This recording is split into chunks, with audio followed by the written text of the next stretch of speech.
Hello everyone. I hope कि आप सब लोग बहुत अच्छे होंगे। आज का जो हमारा टॉपिक है वो है vapour density and its relation to relative molecular mass. आज के इस टॉपिक पे हम लोग ये जानेंगे कि कैसे वेपर डेंसिटी मॉलिक्यूलर मास से रिलेटेड है। साथ ही साथ में हम लोग कुछ क्वेश्चंस भी इसके ऊपर में करेंगे ताकि आप लोगों को ये जो टॉपिक है बहुत ही अच्छे से समझ में आ जाए। तो हमारा टॉपिक है relative vapour density. Relative word जहां पे भी साइंस में आपको दिखाई दे वहां पे हमें करना क्या है, कंपैरिजन। साथ ही साथ में जब हम इसके मैथमेटिकल एक्सप्रेशन लिखेंगे तो वो क्या होगा, रेशो के फॉर्म में होगा।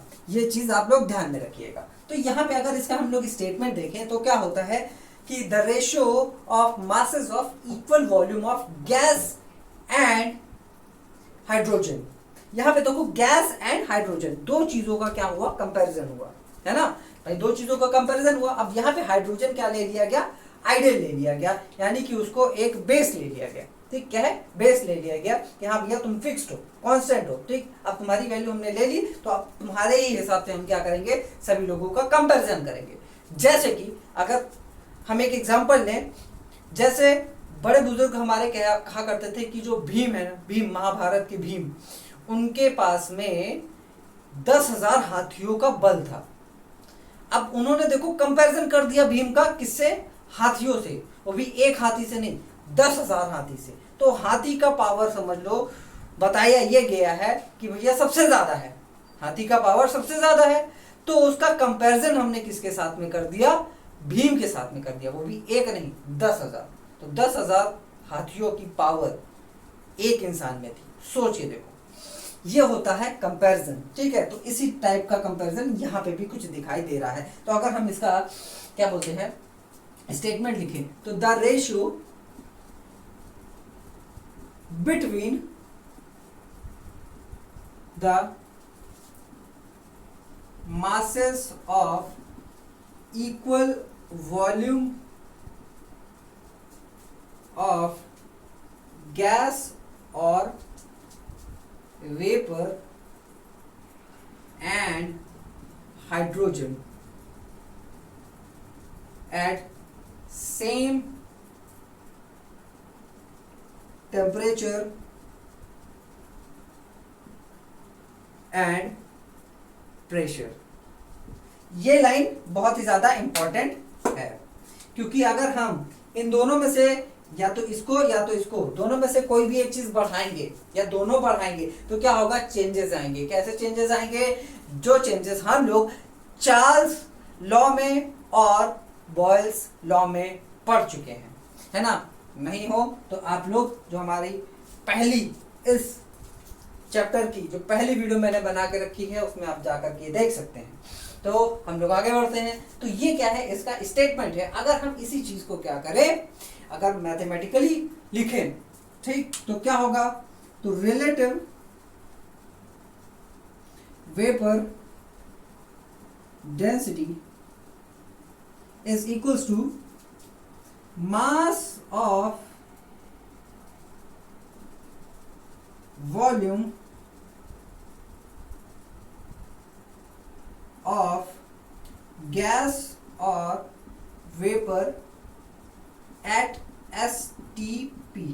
STP क्या है, standard temperature pressure, upon mass of volume of hydrogen at STP, standard temperature pressure. अब यहां पे ये क्या होगा, इक्वल होगा, वॉल्यूम होगा दोनों का, यहाँ पे इक्वल होगा, तभी तो हम कंपैरिजन कर पाएंगे, है ना, तभी तो कंपैरिजन कर पाएंगे। मैं इसका कुछ और है, इसका कुछ और है, तो हम जाकर के कंपैरिजन करेंगे क्या, नहीं, वहां पे हमें कोई ना कोई चीज सेम लेनी पड़ेगी, इक्वल लेनी पड़ेगी। ठीक है, तो आइए आगे हम देखते हैं। अब यहाँ पे वॉल्यूम है ना, लेकिन हमें क्या करना है, मॉलिक्यूलर मास दिखाना है हमें। ठीक है, मास तो है लेकिन यहाँ पे मॉलिक्यूलर नहीं है, यहाँ पे वॉल्यूम का मास दिया हुआ है। तब हमें क्या करना होगा, थोड़ा सा हमें दिमाग लगाना है। ठीक, अब थोड़ा सा हम पीछे जाए तो एवोगैड्रोस लॉ आया था। क्या आया था भाई? Avogadro's law. अब एवोगैड्रोस लॉ क्या था कि जो वॉल्यूम है वो क्या है, can be substituted by molecules, है ना। उनका भाई एवोगैड्रो का लॉ क्या था कि जितना वॉल्यूम होगा उतना ही क्या होंगे, मॉलिक्यूल्स होंगे। क्या है? जितने वॉल्यूम उतना ही मॉलिक्यूल। तो भैया हम वॉल्यूम की जगह क्या रख सकते हैं, मॉलिक्यूल रख सकते हैं। रख सकते हैं, बिल्कुल। तब ये क्या हो जाएगा, तब ये जो इक्वेशन लिखी वो क्या हो जाएगा, रिलेटिव वेपर डेंसिटी। ठीक है, relative vapour density equals to mass of one molecule of gas और वेपर, ठीक, at STP upon mass of one molecule of hydrogen at STP। ठीक है, क्लियर है। अब हमें यह पता है कि वन मॉलिक्यूल ऑफ हाइड्रोजन किसके कितने बराबर है, 2 एटम के बराबर में होता है ना। यानी कि भाई अगर H2 यहाँ पे लिखा है, देखो H2 ये गैस होती है, H2। अब गैस ये H2 जो है, हाइड्रोजन जो है आपको ऐसे ही मिलेगी। ठीक है, एटमॉस्फेयर में आपको ऐसे ही मिलेगी। तो इसका एक मॉलिक्यूल जो है 2 हाइड्रोजन से बना हुआ है, यानी कि 2 हाइड्रोजन एटम से। तो इसमें कितने एटम हो गए हमारे, 2 एटम हो गए। ठीक, क्या है, 2 एटम। तो अगर हम यहाँ पे 2 एटम लिख दें तो कोई गलत बात नहीं, कोई गलत बात नहीं है। छाप लिया। तो अगर हम इसको यहां पे लिख दें तब क्या होगा, relative vapour density equals to mass of one molecule of gas और वेपर एट STP। लिख लेना अपना, लो लिख ही देते हैं भाई, नहीं तो आप लोग नाराज हो गए तो भाई दिक्कत हो जाएगी। Mass of 2 atoms of hydrogen at STP। Clear है, समझ गए। अब हम अगर यहां पे 2 से मल्टीप्लाई कर दे, यहां पे 2 से मल्टीप्लाई कर दे तो कोई गलत बात नहीं। ठीक है, तो यहाँ पे हमने 2 कर दिया, यहाँ पे हमने 2 कर दिया। ठीक, अब यहाँ पे 2 है तो ये और ये कैंसिल हो जाएगा, है ना, कैंसिल आउट हो जाएगा। तो यहाँ पे क्या बचेगा, 1 एटम बचेगा। 1 एटम बचा, तो 1 जो एटम होता है, 1 atom of hydrogen has mass of molecular mass of 1 AMU। ये पता है सभी को, है ना। इसका mass of 1 atom of hydrogen. तो एक एटम के मास का, एक एटम हाइड्रोजन का जो मास होता है वो कितना होता है, 1 AMU होता है। कितना होता है, 1 AMU। ये सभी को पता है, क्लियर है। तो हम अगर यहां पे 1 लिख दे तो कोई बात,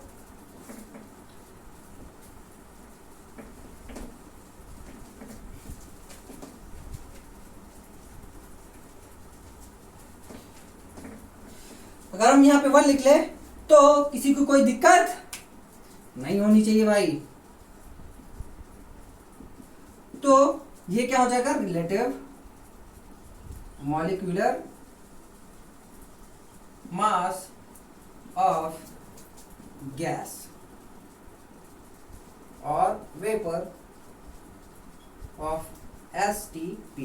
तो अब हमने क्या कर दिया, देखो 1 एटम से यहां पे जो मॉलिक्यूलर मास है गैस का वो क्या कर दिया, हमने कंपेयर कर दिया, जिसको हम क्या लिख सकते हैं, relative molecular mass of gas is equals to its double of density. क्या है? Double of its density. समझ गए? क्लियर है? यानी कि उसकी वेलोसिटी का जस्ट डबल क्या, सॉरी, उसकी वेपर डेंसिटी का जस्ट डबल क्या होता है? रिलेटिव मॉलिक्यूलर मास होता है। क्लियर है? किसी भी गैस का। ये हमारा क्या आ गया? फाइनल रिलेशन आ गया। ठीक, अब इसी को हम लोग two vapour density equals to molecular mass भी लिख सकते हैं। ठीक है, of gas at standard STP। ठीक है, at constant temperature and pressure. Clear है? समझ में आया? आइए हम लोग आगे बढ़ते हैं।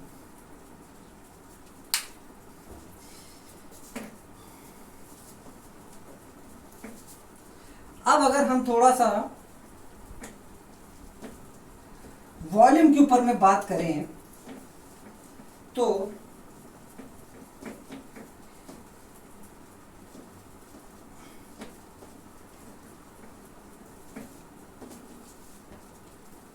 हम ये दो कंटेनर ले लिए। ये कोई गैस X है और ये हमारी गैस हाइड्रोजन। इसमें हमने 1 लीटर इसका वॉल्यूम ले लिया, इसमें भी इस गैस का 1 लीटर वॉल्यूम ले लिया। अब 1 लीटर वॉल्यूम जो हाइड्रोजन का होता है वो कितना होता है? 0.089 ग्राम होता है। ये कैलकुलेटेड है, ये चीज कैलकुलेटेड है। तो क्यों? क्योंकि हाइड्रोजन सबसे हल्की होती है। तो एक का हमने अगर हाइड्रोजन का अगर हमने मास क्या कर दिया, नाप लिया, ठीक है, वेट कर लिया, तो बाकी जो अदर गैसेस होती हैं इससे ठीक भारी होती हैं। ठीक है, इससे ठीक भारी होती हैं। तो अब इससे इस हाइड्रोजन से अगर भारी है तो हमें क्या है? कैलकुलेशन करने में आसानी होगी। तो हमें इसकी मान लेते हैं केवल और केवल डेंसिटी पता है D। ठीक है, क्या है? डेंसिटी पता है D। तो इसका मास कितना हो जाएगा? 1 लीटर वॉल्यूम के मास कितना हो जाएगा? तो 1 लीटर भाई इसका भी है और इसका भी है, तो हम क्या कर सकते हैं? कंपैरिजन करके तो D इंटू 0.089 ग्राम हो गया, है ना। इसका मास कितना हो जाएगा? 1 लीटर का? 1 लीटर का मास हो गया D इंटू 0.08 ग्राम हो गया। तो अब D ग्राम कितना हो जाएगा भाई? अब भाई इतना ग्राम जो है 1 लीटर है। ठीक है, इतने ग्राम में 1 लीटर है। तो D ग्राम में कितने लीटर हो जाएंगे? 1/0.089 ग्राम लीटर नहीं हो जाएगा। क्यों? इतना ही होगा। अब ये अगर इसको सॉल्व करेंगे तो कितना आएगा? 11.2 लीटर आ जाएगा। क्या है? 11.2 लीटर, यानी कि D ग्राम में 11.2 लीटर है। अब इसी D ग्राम को अगर हम 2 से मल्टीप्लाई कर दें तो क्या आ जाएगा हमारा? 11.2 लीटर, या sorry 11.2 into 2 equals to 22.4 litre. ठीक, यानी कि 2D ग्राम में कितना आ गया हमारा? 22.4 लीटर।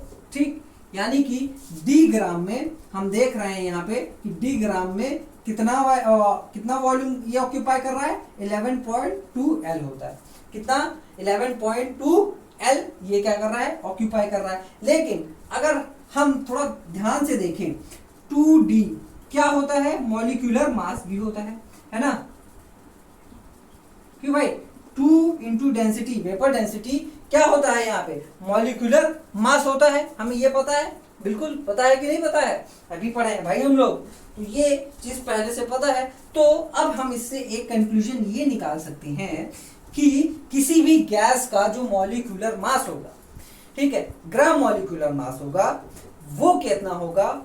वो होगा 22 लीटर के बराबर में। जैसे कि मान लेते हैं कि ऑक्सीजन है। अब ऑक्सीजन का ग्राम मॉलिक्यूलर मास कितना है?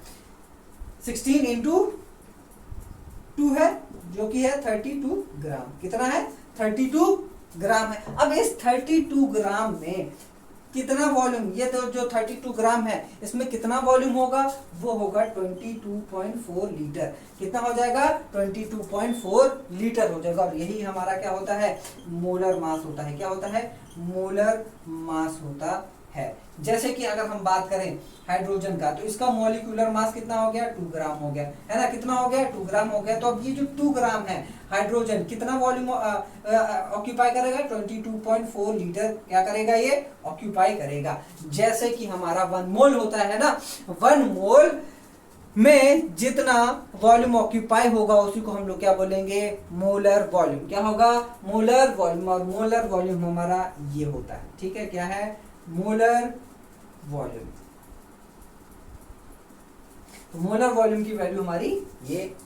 अब मोलर वॉल्यूम है तो यहाँ पे मॉलिक्यूलर जो भी वेट होगा, जो भी गैस होगा, उसका जो मॉलिक्यूलर वेट होगा वो क्या करेगा, इतना वॉल्यूम ऑक्यूपाई करेगा। क्लियर है, समझ में आया?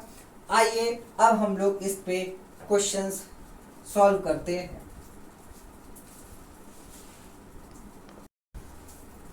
ये दो क्वेश्चंस दे रखे हैं, तो आइए हम लोग इनको सॉल्व करते हैं। तो वन बाय वन पहला क्वेश्चन क्या है, calculate the vapour density and the molecular mass of CO2 if 200 ml of gas eight STP। तो गिवन पहले लिखो क्या क्या दिया है। गिवन हमारा क्या है, 200 ml दिया है CO2 का, ठीक। अब वेज 0.40, यानी कि इसका वेट कितना हो गया, 0.40 ग्राम हो गया, यानी कि 200 ml कितने ग्राम का है, 0.40 ग्राम का है, ठीक है। उसके बाद में हमें दिया हुआ है कि 1 litre of hydrogen at STP weighs इतना। तो 1 लीटर यानी कि 1000 ml, तो 1000 ml कितने ग्राम का है, 0.09 ग्राम है H2 का। क्या है, H2 का। तो हमें निकालना क्या है, calculate the vapour density and molecular mass of CO2। तो CO2 का हमें क्या करना है, वेपर डेंसिटी निकालना है। तो अगर हम भाई इक्वल हम कुछ फॉर्मूला देखें, तो हमारा जो फॉर्मूला होता है वेपर डेंसिटी का, वो क्या होता है, मासेस ऑफ इक्वल वॉल्यूम, है ना, equal volume of gas upon mass of equal volume of hydrogen. तो क्या ये और ये इक्वल है, नहीं है, तो इसको क्या कर दीजिए, इक्वल कर दीजिए। तो 200 ml में कितना है, 0.40 ग्राम है, तो भाई 1000 ml में कितना ग्राम हो जाएगा फॉर CO2 कितना हो जाएगा, 1000 इंटू 0.40 अपॉन 200 ml।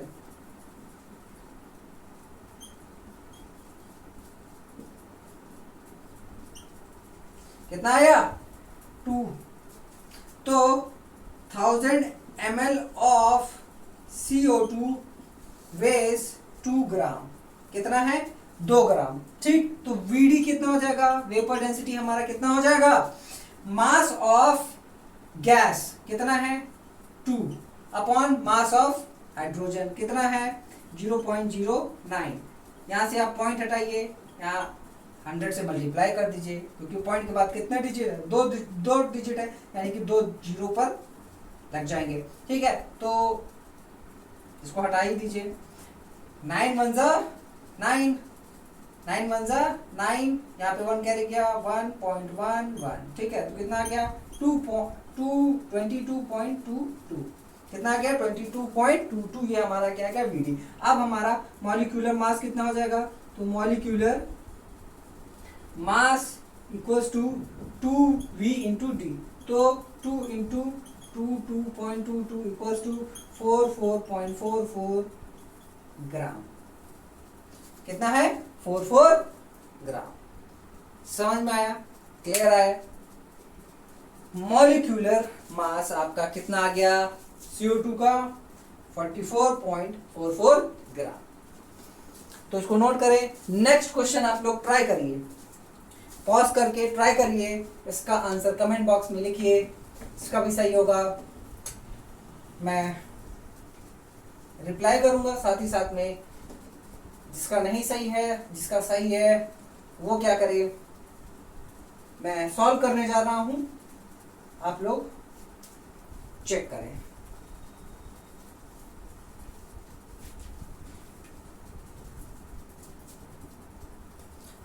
हो गया सॉल्व? आइए मैं करता हूं। गिवन क्या क्या दिया हमें, a gas cylinder filled with hydrogen holds 50 gram of the gas. यानी कि जो गैस सिलेंडर है, मान लेते हैं ये एक सिलेंडर है, ठीक है। अब इसमें 50 ग्राम हाइड्रोजन है, ठीक है। ये क्या कर पा रहा है, कंटेन 50 ग्राम हाइड्रोजन कंटेन कर पा रहा है, ठीक है। अभी इसकी क्षमता कितनी है, 50 ग्राम ऑफ हाइड्रोजन की, ठीक है। और एक गैस है एक्स, है ना, यहाँ पे दिया है same cylinder holds 200 gram of gas x, ठीक है। तो 200 ग्राम, अब यही जो सिलेंडर है क्या कर रहा है, 200 ग्राम कैरी कर पा रहा है, ठीक। क्या कर रहा है, 200 gram of gas x carry कर पा रहा है। अब आगे दिया and 500 gram of gas y. अब एक गैस वाई भी है जिसका 500 ग्राम ये कैरी कर पा रहा है सिलेंडर। क्लियर, समझ में आया। अब हमें निकालना क्या है, considering the same condition of temperature and pressure, ठीक है, यानी कि टेम्परेचर और प्रेशर इसके अंदर में सेम है, ठीक। तो calculate the molecular mass of the gas. अब मॉलिक्यूलर मास हमें अगर पता करना है एक्स का और वाई का, तो हमें क्या पता होना चाहिए, हमें पता होना चाहिए वेपर डेंसिटी दोनों की। क्या है, वेपर डेंसिटी हमें दोनों को पता होना चाहिए। तो हम क्या देखते हैं कि जो फॉर्मूला है वो क्या कहता है, mass of hydrogen mass of the gas upon mass of the hydrogen at STP, ठीक है। तो मास कितना है, 50, गैस का कितना है 200 और हाइड्रोजन का कितना है 50। कब, जब हमारा वॉल्यूम सेम हो। अब ये जो सिलेंडर है सेम वॉल्यूम ही कैरी कर रहा है, क्या है, सेम वॉल्यूम ही कैरी कर रहा है। तो ये कैंसिल हो गया और ये कितना हो गया, 4 ग्राम हो गया। वेपर डेंसिटी 4 ग्राम हो गया, तो मॉलिक्यूलर मास कितना हो जाएगा, मॉलिक्यूलर मास ऑफ